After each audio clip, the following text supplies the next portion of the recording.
Hi, can everybody hear me? I hope they can hear me. Welcome, everyone. My name is Violet Arth Dukes, and I'm the festival director for the Reel to Reel Film Festival. Welcome to our film panel. Where do we go from here? Film after the pandemic. As we all know, things have been a little different. We're going to get to talk to our esteemed panelists tonight about that topic. And our panelists tonight are Haley Joel Osment, John Gray, and Celeste M. Cooper. We're so excited to have them. Our co-moderators tonight will be Noel Thomas Manning II and Thomas Manning, film critics and co-hosts of Meet Me at the Movies. Just a quick reminder that you can use the comments section to enter questions or comments, and there will be time after the panel for some of the panelists to answer a few of those. And I'll be back on after the panel to announce the award winners for this year's festival. So stick around and enjoy. Noel, Thomas, take it away. Hey, thanks so much. It is so wonderful to see everyone. Very happy tonight to be able to do this, to bring this to you. Reel to Reel Film Fest has been going on since September 9th. It will officially wrap tomorrow. So we've had quite a few things that we've had to adapt to, given this time with virtual filmmaking and virtual film viewing. But it's been pretty amazing. And I'm really happy that we've been able to partner with Seed and Spark and to be able to offer you this wonderful roundtable dialogue. Thomas, you doing okay tonight, buddy? Oh, absolutely. I'm just really happy to be here and really glad to have such esteemed individuals along with us to be talking about film in the age of the pandemic. Absolutely. So glad to have Haley Joel Osment, John Gray, and Celeste M. Cooper. Thank you all for being here. We've got a lot to try to dive into tonight. And just a reminder, if you are watching and you want to provide some comments, questions, thoughts, please do that in the comment section. And we will try to get to those at the end of tonight. Maybe we'll ask a question that you've thrown out there. So thanks. First question, really, I want to send out to everyone. And this relates to audience. We have really seen the impact of audience on what's happened during the pandemic. Theaters have had to either close down for a short while or close down for good or make changes. And we've seen studios decide to send things to streaming services or even premiere platforms. And I want to get some thoughts from you on the impact of audience on what's happening now and maybe when you think audiences may be ready to go back, what will it take? And I know that each of you, John, Celeste, and Haley, audience matters to you. Audience does make a difference in what you do. And so, Haley, I want to throw that out to you first, and I can kind of leave it open-ended and anything relating to audience and kind of where we think we're going to be headed. Go ahead and dive in, Haley. Sure. And thank you guys again for having us. And thanks to everybody out there watching. It's a really difficult time for seeing movies in theaters right now. I think it was kind of an open question in the middle of the summer when theaters started to open back up, whether people would feel comfortable going back into theaters. And it's sort of been evident that people generally don't want to go and sit in an enclosed space for a long period of time, particularly where, you know, even if there's mask laws, you're still allowed to take it off to eat and drink. And I think a lot of people that's just kind of a little too risky for them. I am a lot more optimistic now than I was basically all year about when we're going to be pulling ourselves out of this. A lot of the vaccines that are being developed are moving along pretty steadily. I was listening to some scientist on the Daily, that New York Times podcast yesterday, who had been very pessimistic all year. And he was saying that it's very plausible that we could have a lot of vaccines ready to go to distribute by late spring of 2021. So if it's that soon, I think that I'm pretty hopeful that people, once there seems to be, you know, we seem to be getting the pandemic in our rearview mirror, people will want to go back to the movie theater. I miss it like crazy. You know, even though there were challenges facing the industry in that regard, competing with streaming and everything before the pandemic, I still think people will want to come back, and there will be companies that will hopefully try and jump back into things.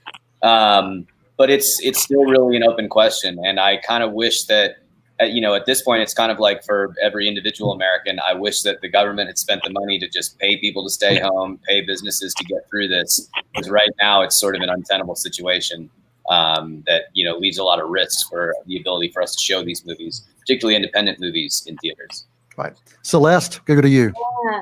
Yeah, I mean, everything Haley said, it's so shocking because I think everyone was just like, wait, what is happening? Wait, I lost my job. Wait, where's my other job? Oh, this is all I do.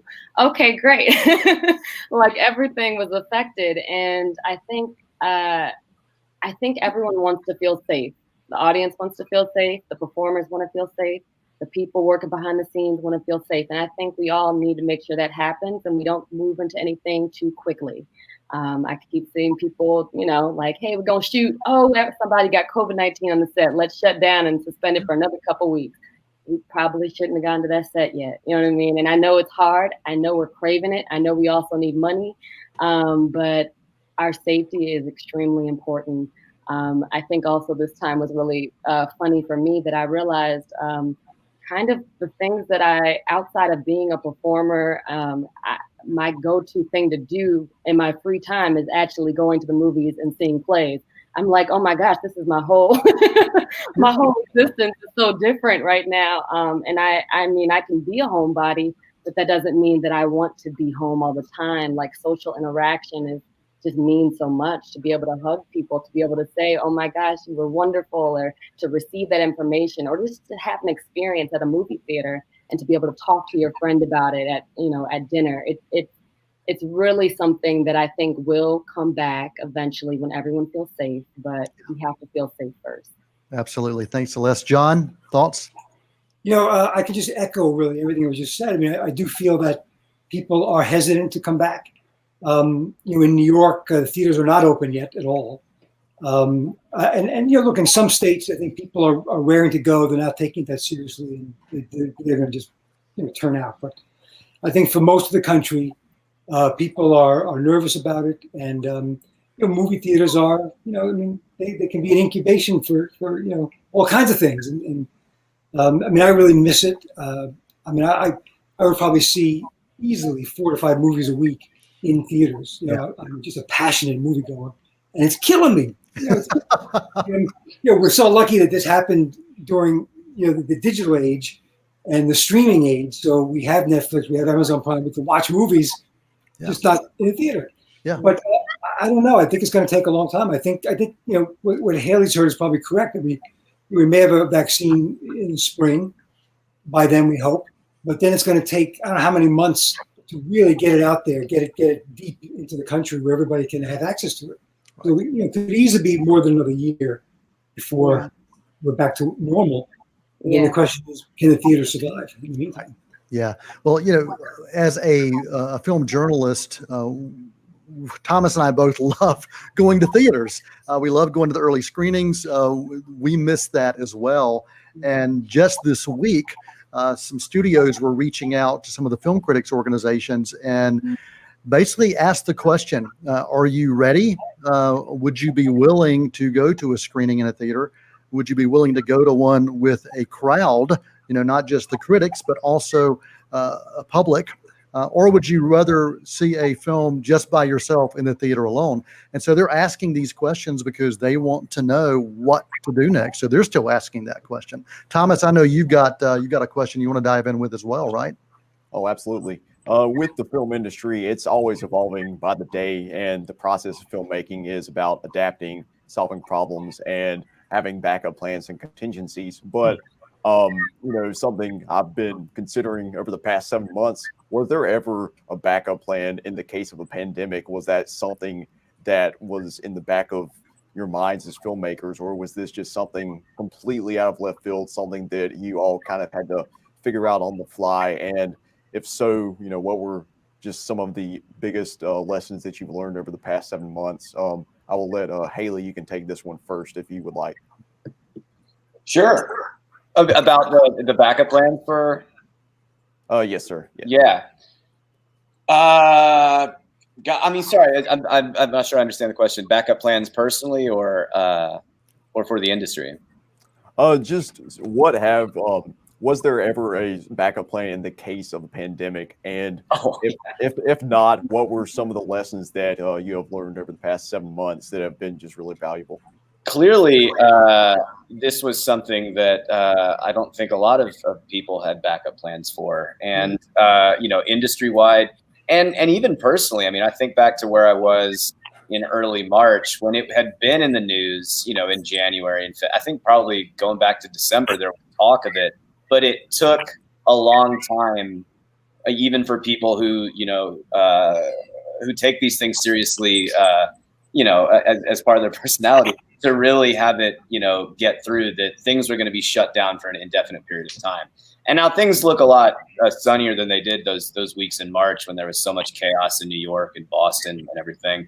I think that's actually when I first discussed this panel with the organizers of this event, because we were like, we got to put some stuff on the calendar because there may not be anything going on for a year or 2 years. Let's try and it was nice to have things put on the calendar. Like, okay, we have this to look forward to that isn't just going to be, total white noise out there. But yeah, I'm hoping that, this might not be the last virus that gets out and, causes this sort of chaos. And, not every virus is going to be transmitted the same way. I don't know if I'm sure somebody's seen that movie Contagion, which has seemed really relevant during the pandemic. There's stuff that can travel by surfaces, as we thought this one might have been doing early on. I'm hoping that one of the few good things to come out of this experience is that we're ready to adapt and to respond quickly the next time something like this happens, because I think we've seen through the different ways that various countries have responded to it, people who attack it aggressively early and sacrifice things early get through it quicker than here, where there's such a patchwork of things. So and I'm hoping that the industry, I'll admit it, I've been on set these last couple of weeks. I was doing a show called Goliath. We just started right when this pandemic began. And we had an agreement to be in first position, everyone to finish it when it became possible to do. And it was nerve-wracking going back to set. But in this situation, I have seen they've done really great protocols. There's lots of testing, extremely strict face guards and masks everywhere. And they rewrote everything to where scenes only have a couple of people. There's no more crowds. We're either outdoors or in a big cavernous space, literally a warehouse in this one scene. But I also recognize that Amazon has the money to do that sort of thing. They're able to, and it's clearly a very expensive prospect to do all of these. Independent films, other places, just the budget gets too big to try and adapt all those safety protocols. So that's one unfortunate and unfair part about this, is that the big companies find it easier to survive. Smaller productions are going to have a lot more difficult time. Right. And Celeste, you can go ahead from here. Yeah, I mean, everything Haley said, I know this is also, it's one of those situations where when I feel like where you were when you first lost the job, like it's another like 9/11 and it's not the same, but like in a different way. It has that thing you kind of go to, and I just know it was actually Friday the 13th in March. Which was like, oh, Friday the 13th now is even more messed up to me. So I had the same kind of reaction of like, are they blowing this out of proportion? Like, what is this? Like, is this doesn't happen here? What? Like, it's just an interesting like different thoughts that were going in my head and conspiracy theories and all types of stuff. That I think it took a little bit for me to be like, oh no, this is real. And I'm someone that likes backup plans and usually has backup plans for backup plans. So to not have a plan threw me off. And so if anything, the thing that I learned from this whole experience, I actually been doing this professionally since 2012, right? And I used to create my own work. I used to do things that weren't completely reliant on an agent or casting or any type of person getting me jobs. And in the last 5 years, I primarily was doing things that people hired me to do. And so I was reminded in this time of the producer in me and just how much I enjoy creating my own or developing things with other people. So if anything, it kind of just reminded me of a part of myself that I kind of lost in these last 5 years, because I was definitely all about what does my employer want me to do versus being the employer. So I really appreciate and also don't appreciate this pandemic for what it's done for me. But yeah. Right. John? Well, yeah, certainly no backup plan. You know, I mean, I don't think anyone in the industry really could see this coming, or wasn't in some sort of denial about, you know, how bad it would be. I think that in the early days, you know, theaters thought, well, you know, we'll have masks and we'll have distance seating and we'll be okay. But obviously, you know, everything just got shut down, and I think people were just shocked by the suddenness of that happening back in March, whenever it was. And you know, as a filmmaker, I mean, I guess I was fortunate in that I had nothing in production at that time except another short film I was supposed to be doing. And I was going to do a short film in May in LA, and of course we couldn't do it. And I came up with an idea to do a short film through Zoom, because we've been doing so many of these kinds of things. It suddenly occurred to me, maybe there's a fun, you know, little murder mystery I could do on Zoom, which I did. So I was able to at least stay creative and, you know, keep doing it. But, you know, going forward, I'm just not really sure what the world is going to look like for us, for creatives, when this is over, as over as it ever really gets. You know, how do you write or shoot, you know, a subway scene, a party scene, you know, a love scene? You know, it's just like it's a whole new world now, and I just don't know how it's going to work going forward. I know a lot of television series, you know, like Haley just pointed out, are you know, tailoring their scripts to you know, have built-in social distancing and be careful about it. And again, as Haley pointed out, that's fine for the bigger networks and studios. They can afford to make those kind of changes and those kind of accommodations. But for the indies and you know, people can't really afford to have plexiglass put everywhere, and you know, it's going to be really tough. Just really, very depressing. Yeah. And Thomas, you just sent me a message that you had a question relating to the creative, and John, you touched on that and the virtual end of things. And Thomas, I think you were talking about some of the other films that we've seen use creativity, and now it feels like, is it going to happen? Go ahead with that question. Yeah, so we've kind of seen in the past couple of years, some ventures into that realm of virtual filmmaking, films that take place via webcam or take place fully online on a computer, or that are shot to look that way. So the filmmakers that already kind of had their foot in the door as far as that goes, do you think they'll kind of have some of their work? Do you think this new age will help some of their work, or do you think they might get lost in the fold with other you know, more well-known filmmakers trying to venture into that realm and perhaps take some of those unique slots that these virtual filmmakers had created for themselves? And let's see, I'll have Haley take that one again if you're ready. Yeah, that's an interesting question, because I mean, you saw even with, you know, Quibi is an entire platform based on doing everything out of your phone.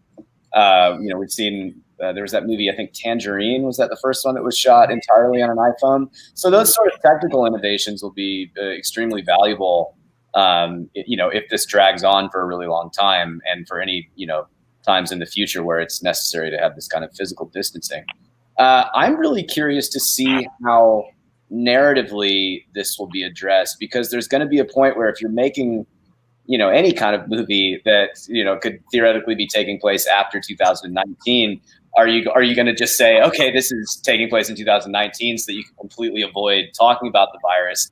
Or is there going to be a bunch of films where you know, the life that we've had to live over the past, you know, many months becomes part of the story, you know, and things are going through that? I was trying to develop a series with my friend right before this started, and we kind of got stuck after the pandemic thinking, all right, can we just wait it out and do it the way that we were doing before?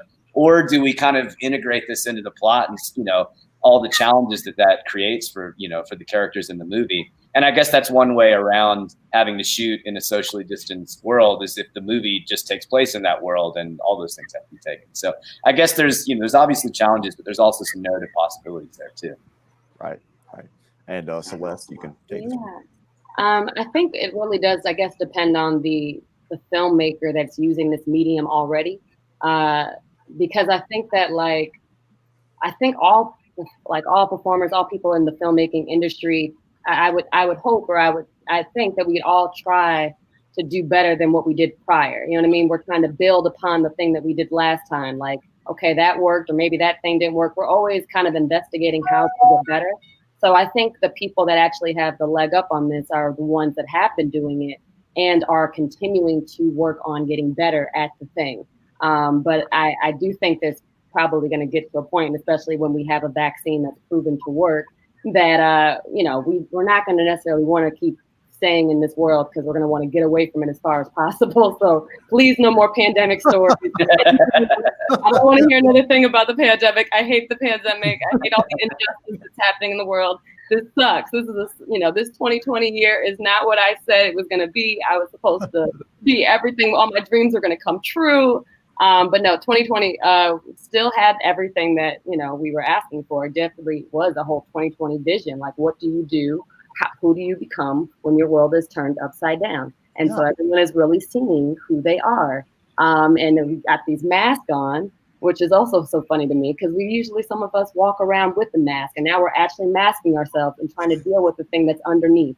So I think that there's so much that is happening and being said. And I think you have to really just, I try to do work that matters, right? I want to do something that speaks to the people that, need this story, need this message. And so, because I've had moments of like, well, maybe I can make a short or do something. And then I was like, okay, funding, who has money right now to help me fund this?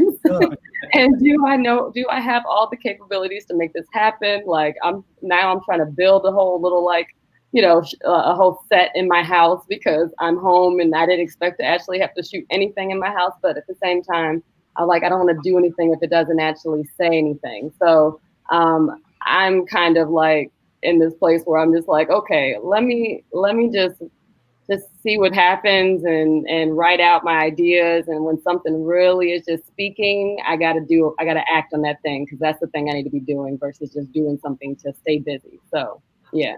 Right. That's great. Wow. And John, I'll toss it over to you. I think if the question is partly, are these a new form of filmmaking going to thrive, via Zoom and iPhones, that kind of thing. I think that, it's kind of gimmicky, and a lot of us are doing it because we just are desperate to be creative and try to just continue telling our stories. But I do think that, it's limited. It's a limited thing. It's a static thing. So I don't think, for me, I don't really think it has much of a shelf life. I think at some point people are going to long for scope and stories on a bigger canvas than what we can do. You remember the Blair Witch Project was groundbreaking. It was it's handheld and people shooting themselves, and then there was a glut of those. There was like 1 million of those, and now it's like, oh please, found footage. I can't take it. Right. So I think we're still going to need movies with a certain level of scope and depth. Yeah. But you talk about transition, and you talk about adapting, and you talk about opportunities. We're in this world that we are physically distanced, but things like this have allowed us to connect. Things like Zoom, things like virtual festivals. I think back a year ago, and it was about this time that I was getting an invite to go see The Irishman at a junket. And Netflix was saying, yeah, we'll fly you from North Carolina. Now that's not happening now, and that was one of the first times it happened. But one of the things I've found to be really interesting during these past 6, 7, 8 months, feels like a decade actually, is that these junkets are happening virtually. And so, even though I'm in North Carolina, I'm still able to participate, and actually in some ways participate even more. I know that, Celeste, you and I met earlier this summer for a film that you were pushing out there, that you're out now with called Range Runners. And there have been so many more opportunities for me being in North Carolina to be able to connect with filmmakers, to spend 15, 20, 30 minutes, however long, doing this. And I've really appreciated that opportunity. And I'm hoping that even when we get beyond this, that those kind of things will continue. I'm hoping that the studios and the reps will be able to say, hey, let's continue this, because it does give an opportunity for us to look at each other face to face, even if it's through the camera on the computer. But I just wanted to get each of your thoughts on, do you feel that these virtual junkets or these virtual interactions with film journalists and filmmakers will continue beyond the pandemic? And do you feel that it's been beneficial for you? And I'll start with you, Celeste, on this one. Yeah, I mean, I could definitely see it continuing just because of the convenience aspect of it. And I've really enjoyed it. Like, I've enjoyed, because I don't really know, like, one, I didn't know Range Runners was coming out this year. So this was a surprise to me when I found out that even came, you know what I mean? Like, I was like, oh, the film I'm in. Oh, okay, great. I have something happening this year. This is awesome. And then all these interviews and, all these press interviews and things like that, which I actually really like connecting. Like, I like looking at people's faces. So I really loved talking to you, Noel, over Zoom. Like, that was really, like, I love that type of thing versus talking on the phone and just kind of feeling like a little disconnect, or even just people not necessarily taking that extra step to reach out. Because I'm not sure if I got way more press interviews for an indie feature, because it's a pandemic and there's maybe not as many things are happening. So there was just a lot of exposure and attention towards our film that I'm just so grateful for. But I think absolutely, like, I love that connection. I love even just, I've been noticing even for myself, certain projects that I've, done or produced virtually. I have reached out to friends that live elsewhere, and I've never done that. I've also been that person that's like, okay, when I'm in LA, I'll hang with you then, but like, you'll never hear from me until I'm in LA, right? So like, it's just like, that's just how I, like, wherever I'm at, that's when we hang. It's like, it never stopped. It just keeps going. But now I'm actually in a better relationship with different people that I've met around the world, because I'm like, I've always enjoyed talking to you and working with you. I'm doing this thing. Let's make some magic together. You know what I mean? So I think that's really beautiful. Like, cause that's something that I think not everyone does the best job of, speaking to myself, it's not always the best at keeping in touch, but like, now I'm like, oh, I'm not doing anything. I'll actually be home. So I'll reach out to my friend that lives in LA and in Atlanta and in New York. And like, it's just really, really beautiful. So I definitely think that will still continue on, just because why not? Yeah. And John, I know that this summer you've been involved in a lot of these kind of things with the film festivals that you've been involved in as well. Share some of your thoughts about the benefits of it from that standpoint. It's kind of a double-edged sword, because in one way, it does make everything more accessible. As Noel pointed out, he's able to participate in more of these junkets, because you're not really having to, do 2 travel days, and it's a couple of hours and you're done. So you can do more of them. On the other hand, there's just nothing like that personal connection, and it's a shame to miss that. And my fear is that when this is over, we'll be so used to doing this kind of thing that this will become the default. Wow. And for example, back in February, I was at the Sedona Film Festival. It was one of the last. Boulder Film Festival. And it's one of the last festivals that I was able to go to before it got too scary. And they had Robbie Robertson there as a special guest. And he was in a theater. He was promoting his documentary, and the theater, of course, was packed. In retrospect, it was insane. We all didn't just die, but there was something so magical about having Robbie Robertson there, and the way he related to the audience and the energy you could feel in the room for him. And I hate to see that kind of thing go away. For instance, I have a group of friends that I've known literally since grade school. And we have stayed in touch all these years. And about every 3 months or so, we get together, depending on where we are in the world, but when we could do it live.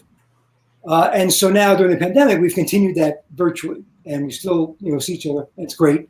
And in some ways, we love it because it doesn't matter where everybody is, we can still all get together. But the problem with it is that it's much less personal. When you're with a group of people at a party or a dinner, it's inevitable that at some point you'll fall into these little side conversations. and then you'll rejoin the main conversation and then go off with somebody else. But here you've got 5 people kind of just staring at each other, and it's I go, you go, I go, you go. So there's a lot I think we're going to miss if this does become sort of the norm. Gotcha. Yeah. Haley? Yeah, I think there's a positive to it where if it's impossible for somebody to be there for a certain event physically, this is something now people are used to and will probably be integrated into the program just to, there's oftentimes where an incomplete amount of the cast is able to travel together and at least, in some way everybody can be there.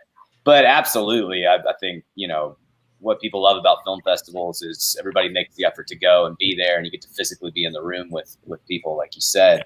When it comes to panels too, I gained so much. I've always, known that the moderator's job is hard, but I moderated a panel for Comic-Con for what we do in the shadows. And before I was like, oh, this is going to be easy. It's, 6 comedians. It's going to be, no problem to just get people going. And then right as we started, because of, like you said, John, you have to wait and there's no crosstalk or anything. I was like, oh my God. I have to fill up an hour and a half and be really precise and really do things. But normally you just get the conversation rolling. So it is. And also, early on, I just would have a Zoom conversation with, friends and stuff. And after an hour, I'd be like, I got to lie down for a while. It really takes it out of you to be like, all right, I'm paying you the attention that you need. Like, it's definitely a new way of communicating that takes some getting used to. All right, Thomas, dive in, buddy. Oh, yeah. So I know we're kind of low on time here, but if I can just get each of you to quickly give your thoughts on how this specific shift in the film industry, what we have right now, how it stacks up to what you might have seen in preceding generations. You all come from different backgrounds and your different age groups, and you've seen various different dynamics. But how does this COVID-19 pandemic, how does that stack up to what other shifts you might have seen in years past? And I guess Haley, you can go ahead with that one. I think it's unlike anything we've seen in 100 years, and we don't have. I mean, film existed in, during the 1918 pandemic, but we don't have a whole lot of primary source stuff available to get a clear idea of what that experience was like for people, especially in a time that wasn't as fast paced and connected as to what we're used to right now. It's a real existential threat to our industry and to our craft. The way it is a threat to the entire country, because in challenges that we faced economically, with terrorism in my lifetime, not that we always had an awesome national response to it, but at least it was easy to be, you could bond together with people. There was something to focus on. We could get through this. And there was an end point to it in some way. Like, a natural disaster, something like that, at some point it's over. It's unclear when we're going to be through with it. That does strange things to your mind, and it's really a psychological challenge in a way these other things were not. So I do think we will adapt and get through it, but it's definitely a challenge unlike anything we've seen in a century. Right. And Celeste? Yeah, I mean, I don't have much to add to that. I really think that this is changing us. You know what I mean? Everything that's happened in 2020 is changing us. And I'm looking at what this means moving forward, just, in terms of being safe, right? COVID-19, like thinking about that and just safety precautions on top of the changes and things that are being made for Black lives and just like everything that has kind of been thrown in our face, and even just our government plays a part into I think what stories and things are going to be told or are being written in this moment. Like there's just, this is a very pivotal time that I think that we're just gonna, I don't even know what it fully means and what's going to happen, but I just know that more is going to happen because of everything that happened in this year. And it's also just interesting to me that it's really only been several months. I mean, we haven't known how long it's been in this country, but in the same time, we've only really experienced all of this since I would say March. And I just, and just the way that these days feel long in some ways, but also the year's almost over. Like there's so much happening in a day. If you just click on the news, and I just think that I'm just really curious. I don't know. I'm really curious on how everything is going to change. Certainly. And John, you can take it. Yeah, I mean, I think certainly in my lifetime, 9/11 is the only thing I can think of that had this much impact on our lives. Planes stopped flying, theaters closed down, Broadway stopped. But of course, it was not for very long. People were hesitant to come back to the movies. They were afraid to be a target of a terrorist attack. But ultimately, that resolved, and people got back to some sort of normal. But here, we just don't know what normal is, and I want to be optimistic about it. I do think that the entertainment business will survive. It just won't be recognizable to us, I think, for a long time. I mean, the theaters, you probably all heard that I think the Regal chain just shut down. And I could be mistaken, but I think they're like the second biggest chain, at least in this country. And that's huge, and they're gone. And so, theaters were already on the ropes before this happened, streaming, and it's more and more difficult to get people to come out of their houses to go to a movie theater. So now I feel like there's going to be a big bump when this is over. People are going to be dying to get out. I don't think it's going to last. I think people are now going to be so comfortable with watching things at home, not with people. It's a loss. I think it's really going to be a big loss. Yeah, I'm going to dive in with one more question before we go to one of the audience questions. And Celeste, you talked about how this is changing us, and I wrote that down, and I think you're right on so many different levels. We have and continue to experience change daily. Yeah. And so I'd love to hear each of you talk about how it has changed you, maybe personally, but also how has it changed the way that you are approaching your work professionally? And Haley, I'll start with you on this one. How has it changed how I approach my work professionally? It's a big one of the things they've done on this project I'm working on right now with COVID protocols is that the days are a lot shorter, and that's partially to give people time to get their tests coming in and everything.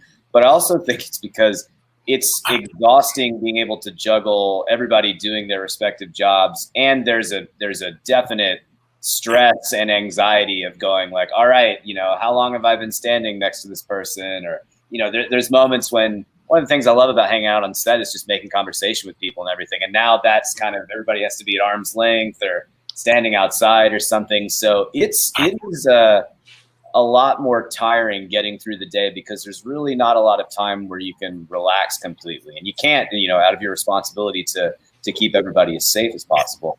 And to do, comedic scenes or things where there's improv or there's, a sense of lightness and play is kind of required to do that. And it takes a whole lot of energy to try and get yourself to that place when there's this black cloud of, fear hanging over everything. So yeah, it is wild. And I, in so many ways we look forward to when this is finally over. It's too bad that it's not just going to be a day, that it's going to be gradual, because what would it be if it was, July 17th. Because when that day comes, man, I think, the work that there's going to be a lot of exuberance and joy, I think, in the work when we can finally relax a little bit about being around each other. I was looking to see if there was another Friday the 13th, and so we could end it there. And we actually do have in November, there is a Friday the 13th. So maybe that's the day, Haley. Maybe. John, any thoughts on how this has changed you personally or professionally? Well, I mean, professionally, of course, it's for all the reasons we've already discussed. It's a whole new approach now to filmmaking, and I try to develop a lot of television, and I find that when I approach the networks now, nobody really knows what they want. They just don't know what the world's going to look like. Do we want shows about the pandemic? Do we want shows that ignore the pandemic? Are we going to incorporate the pandemic? No one really knows. And so, you pitch your heart out for something, and they just call back and say, well, let's revisit it in 2 months and see where we are. So it's been very frustrating, of course, in that way. And, personally, it's just been really difficult to feel isolated, even though things like this really help with that. But I'm a social person. I like being with my friends, and I love, I really miss going to film festivals because I love that environment. I love talking about filmmakers and exchanging ideas and watching films together. I hate missing that. Yeah. So, there's a certain amount of sadness, but I'm very grateful. I'm healthy, and I have other outlets. I can write. I can write a novel. I can make a Zoom movie. I can keep doing things that stay creative, and just hope that this will be back to somewhat normal, whatever that normal is going to be. Yeah. Soon. Yeah. And Celeste, any other thoughts on how this is changing us? And yeah, I mean, I kind of was sprinkling stuff throughout, right? About yes. But yeah, I think there is a big mirror that is being thrown in front of our faces, and like I said earlier, I think we're just seeing who we really are, and also deciding who we want to be in this moment. And I think the thing, like I said, about just wanting to create my own work, getting back to doing more of those things, and also just getting behind other people's projects and helping them develop things that I really believe in and think will speak in a big way. I think brainstorming and trying to get as creative as possible until, just period, because that will actually help with the backup plan. Hey, if there's ever another pandemic, what could we do? You know what I mean? Like, let's prepare now, you know what I mean? For the possibilities on how to keep the entertainment, how to keep filmmaking alive. So that's what I'm interested in. Yeah. Awesome. Well, there is a question from Rebecca Kirsch. This goes to Haley. She says, Pay It Forward was one of my favorite films of all time. I think it's extremely underrated. I recently watched it again. It got me thinking about what's going on today between the pandemic and politics. She wants to know how your experience was working on that film and what's your take on its message and how it might relate to current events now. Yes. Thank you, Rebecca. That movie is definitely one of the most frequent ones that, when I talk to people in public or at festivals, things like that, it comes up a lot. And, from a film, 20 years ago, I'm always surprised, that these things linger in people's imaginations for so long. And I'm happy that this, a movie that was putting forth this really beautiful idea has been one of those. I recently on Twitter, when people, it's just one example of it and a small example of it. But then, in the line at Starbucks, when people are like paying for the drinks behind them, they had like these runs of pay it forward things. I was like, that's incredible, and then you hear really crazy ones about people, paying for medical treatment and all kinds of really inspiring things. And then on the flip side of it, this is, this was not so great, but it's just amusing about the way the world we live in today. There are some people who saw that this is happening at this Starbucks online. They're like, I'm going to drive there and not pay for somebody. I'm going to break the chain. There's always one person who went out of their way to get out of their house, drive to the Starbucks, and stop the pay it forwarding. I thought that was kind of funny. It is funny, but messed up. And messed up. But the book really made a huge impact on people. That Mimi Leader, who directed it, they struggled, mightily to try and figure out the best way to present this idea. And there was one unused slogan for the movie that I really had when they were testing out one sheets and everything. I'd always wished that they had used this tagline because I think it summed up the movie perfectly. It said 3 imperfect people, 1 perfect idea. And I think that was a nice way to look at things going forward, because the messenger might always be perfect, but there are certain ideas that are worth, educating. Yeah. Wow. Thanks for answering that. There's a question. It's more of a comment, but I think we could tie it into a question. This is from Fractured Frames. And the comment is, it will break my heart if we lose theaters. That's an experience that can never be replaced. So my question is, how can we replace that experience? And if we can't, what do we do in the meantime? I guess I know what we're doing in the meantime, but if it can't be replaced, what do we do? And I'll leave this wide open to anybody who might want to chime in. Who knows the answer? I do a lot of theater, so I could take a stab at it. But these are all, like I was saying before we started, like these are all our opinions. We don't know the answers, unfortunately. I wish I had a little magic ball that I could be like, this is exactly what November 13th, everything will be back to normal. Yes. No, and actually we'll be in a new normal. It's not even going to be back to normal. You know what I mean? We've already changed. So, but I think when it comes to theater, like, so I'm an ensemble member at Steppenwolf Theater Company, and the company like is basically doing these virtual plays and things like that. I think a lot of people are doing virtual stuff like that. And then I also have a friend that I was helping her. She's talking about pop-up theater. You know, let's go to this neighborhood, or let's do a little theater in front of a grocery store. You know what I mean? Like, so I think everyone's trying to get creative. It's not quite the same. But until we all feel safe going into this, you know, this space together, that, you know, people do cough and blow their nose, and some actors definitely spit off that stage. It's probably best for us to stay out of it. But I think, and I hope that people really really believe in the need. I know that the National Endowment for the Arts has always kind of been in trouble a little bit with, you know, the government not necessarily seeing its importance. And I hope that, you know, if anything, there will be like an uproar of like, we need some theater, we need some art, because there's nothing like that real time, like, we're seeing it happen for real. We didn't see the edited version and the cuts and we didn't see that. Oh, that person actually flubbed that line, and now we're going to watch them deal with it. That is exciting. So I don't think it will be gone forever. There's so many people that love theater, that, you know, people with money that love theater. So I think that if anything, people are going to just be throwing money once they know they know it's safe. That, hey, because they're going to want to see a show, and they're going to want to see their favorite performers in shows. So I would encourage whoever wrote that to try not to be too concerned about it, because it will come back. And in the meantime, enjoy the creativity of the art that is being formed right now. Yes.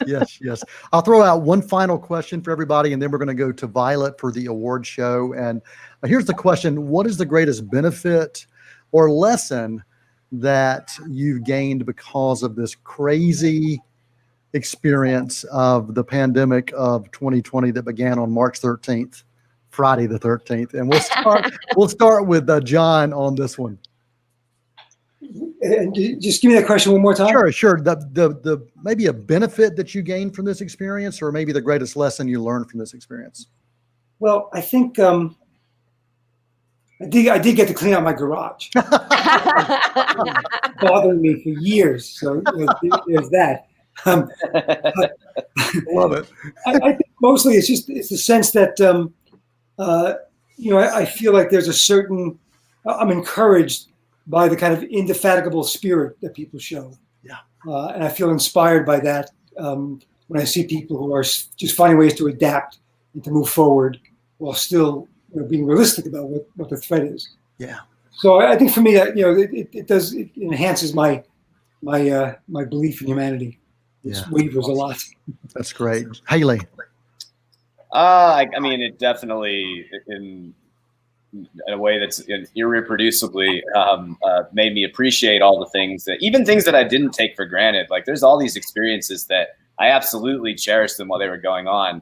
But when you're alone in your house, just, you know, with lots of time to reflect on things, it definitely reinforced, you know, the things in your life that, you know, you want to, the creative environments that you want to be around, the people you want to spend more time with. That is, you know, more important to me now than ever before.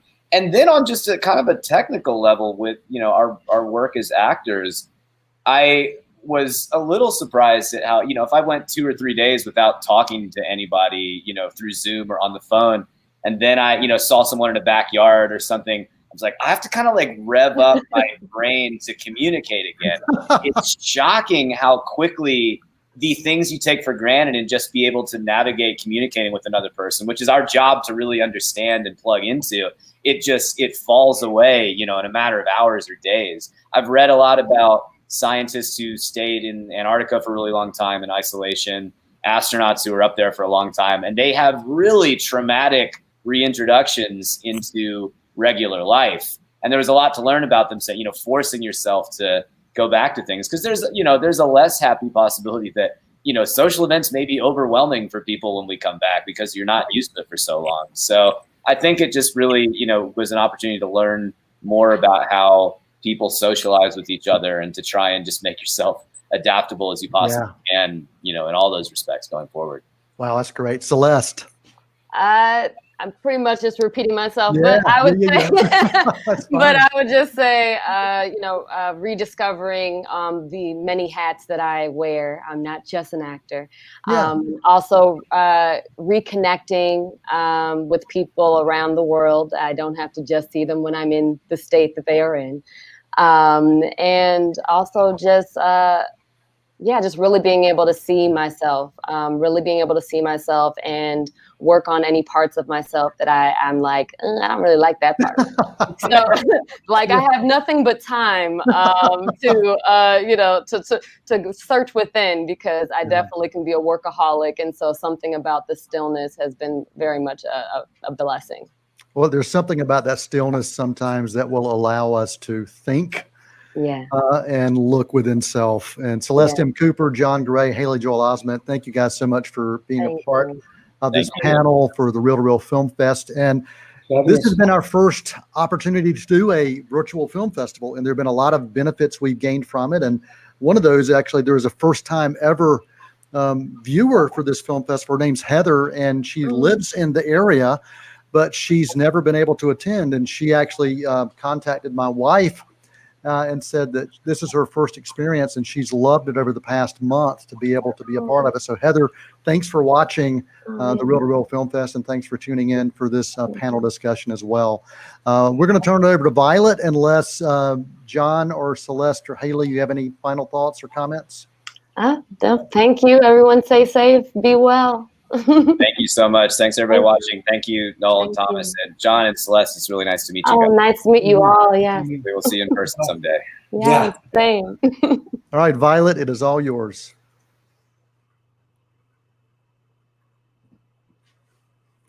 You are muted, Violet. Technical difficulties are fun, aren't they? You guys stay with me. So this is the part of the festival every year where we're normally in person in front of our backdrop with an audience in front of us. And I bring the festival selection committee up, of which you two would be part of it. So that's why I wanted to keep you here. And we announced the winners of the festival for this year. So I'm going to do that now. And we'll just have, three of us can clap. Starting with our best film by a child in the age category 14 and under, Isolde Asal for the film Creepy.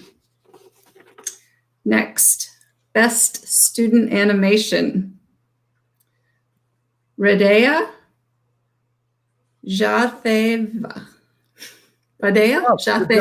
Jatheva for the film The Quiet. Let's see. Best student documentary next. Make sure I mark off the ones that I've already done. Best student documentary. Ash Malone for the film Pink, White, and Blue. Yeah. Congratulations. Best student short. Travis Stewart for Spread Among Us. I wish John was still here. Hopefully he'll tune back in and see this announcement. Best professional short, John Gray, Extra Innings. Yeah. Yay. All right, let's see. What should I do next? I'll do. Hey, John's still here. He just said he's still here. So. Oh, good. Congratulations, John. There he is. Oh, yes. Congratulations, John. Thank you. I got to have an award winner in person. I love it. Fantastic. Made my day. Excellent. It was worth sticking around for. Congratulations, John. Thank you very much. I appreciate it. It's great. No problem. Now, up next, best professional documentary, Rafael Duarte for the film Beyond Dreams. Let's see. I've got two more. I wish I had like the drum thing. Next, I'll do our Best of North Carolina award. That goes to Chris Hudson for The Mayberry Effect. And Last but certainly not least, Best of Fest for the 21st Annual Reel to Reel Film Festival, Rafael Duarte for Beyond Dreams. I tell you, Violet, there were so many amazing films this Yes. year. Thomas, you were a part of that panel, and 150-ish films that we screened, and we had 40 plus in the festival itself. And so, wow, just impressed with all of these films that we got a chance to screen. Yes, fantastic. So I'd like to wrap it up by saying a few thank yous. Thank you so much to our panelists from tonight, to our co-moderators, to Seed and Spark, to all of the volunteers, you guys and the other volunteers who helped screen all of the films for the festival this year, to the audience that joined us, even though everything was different. We really appreciate you. To the filmmakers who submitted your films. We couldn't do it without you guys. Let's see. And to our sponsors, especially the City of Kings Mountain. Don't worry, we will be back next year. And to everybody, thank you so much. Join us again next year, hopefully in July, for the 22nd Annual Reel to Reel Film Festival. Thanks, everybody. Bye. Thank you.